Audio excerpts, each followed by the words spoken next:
Good morning students. ఇక్కడ ఈరోజు most కన్ఫ్యూజింగ్గా ఉంటాయండి సమ్స్, అవి మీకు ఎక్స్ప్లెయిన్ చేయబోతున్నాను. Okay, the value of 3 + 1/4 + 1/3 + 1/4 + 1/, 3 + so on infinity is equal to అన్నాడు. అంటే ఈ సమ్లో మీరు x లెట్ x = 3 + 1/4 + 1/x అని రాసుకోండి. ఇదంతా ఏంటి, ఈ వాల్యూ అంతటిని 1/x కింద రాసుకున్నాం, ఇంకేం చేయలే. ఈ వాల్యూని పైకి తీసుకెళ్ళిపోతే x/4x + 1 అయింది. అంటే x - 3 = x/4x + 1. x - 3 × 4x + 1 = x. అంటే ఈ ఈక్వేషన్ చూసుకుంటే 4x² + x - 12x - 3 = x.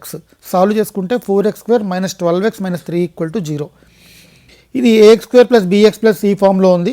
Therefore x -b ± b² - 4ac/2a ఈ ఫామ్లో వేసుకుంటే x = 12 ± √192/8, that is equal to x = 12 ± 4√2/8, that is equal to x = 3/2 ± 2√3/2.